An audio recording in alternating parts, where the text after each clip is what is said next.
భోజనము చేసిన తరువాత యేసు సీమోను పేతురును చూచి, యోహాను కుమారుడవైన సీమోను, వీరికంటే నీవు నన్ను ఎక్కువగా ప్రేమించుచున్నావా అని అడుగగా, సీమోను పేతురు, అవును ప్రభువా, నేను నిన్ను ప్రేమించుచున్నానని మీరే ఎరుగుదురని ప్రభువుతో చెప్పాను. యేసు, నా గొర్రె పిల్లలను మేపుమని పేతురుతో చెప్పాను.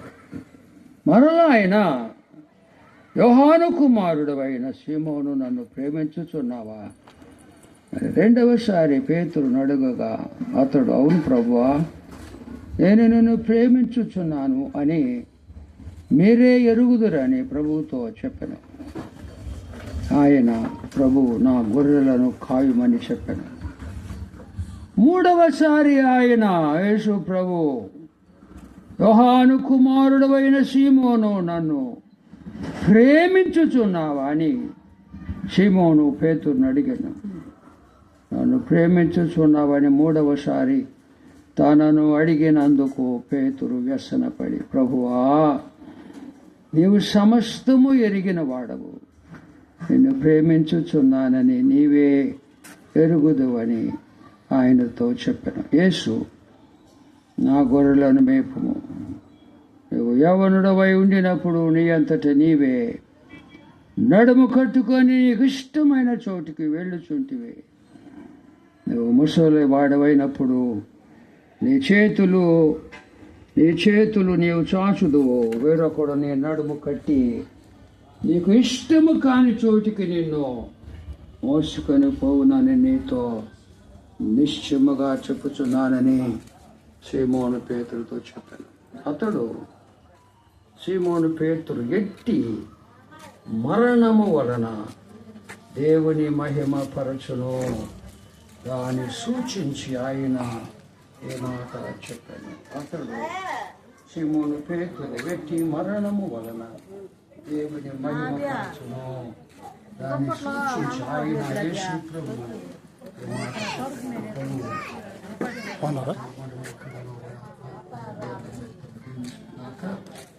దాసు గారి కుటుంబ సభ్యులు నిలబడగలిగిన వాళ్ళందరూ నిలబడండి.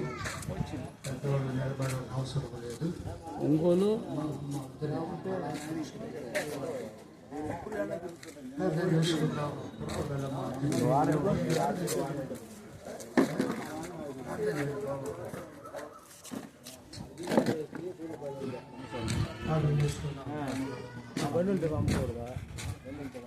కుమారుడైన యేసు క్రీస్తును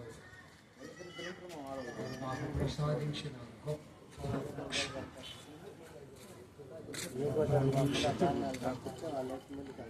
ఆదరణ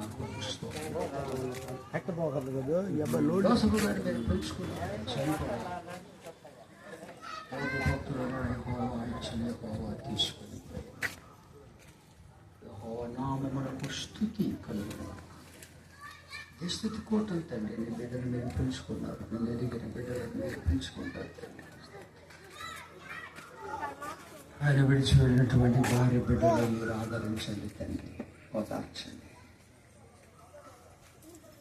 లాజరు చనిపోయినప్పుడు నీ కుమారుడు కన్నీరు కార్చాడు, వారిని ఆదరించి పరిశ్రమలో పాలు పంపులు పొందాడు తండ్రి. తరువాత ఆయన లేపాడు. అలాగే మాకు కూడా తండ్రి ఆ నిరీక్షణ దయచేసారు. జోసఫ్ గారు ఒకనాడు మేము చూస్తాం, పునరుద్ధానము జీవము నేనే, నా యందు విశ్వాసం ఉంచి వారు చనిపోయినా బ్రతుకుతారు మాట నేను నమ్ముతున్నాను తండ్రి. కుటుంబం బిడ్డలను ఆదరించి ఓదార్చండి. దావీదు భక్తుడు అన్నాడు 27 సంకీర్తనలో, తల్లిదండ్రులు విడిచిన యెహోవా నన్ను చేరదయ్యను, నా తల్లిదండ్రులు నన్ను విడిచిన యెహోవా నన్ను చేరదయ్యను. బిడ్డలు చేరదీసి ఓదార్చమని యేసుక్రీస్తు పరిశుద్ధ నామమున ఈ ప్రార్థన మిక్కిలి వినయముగా సమర్పించుకొనుచున్నాం తండ్రి. ఆమె కూర్చోండి.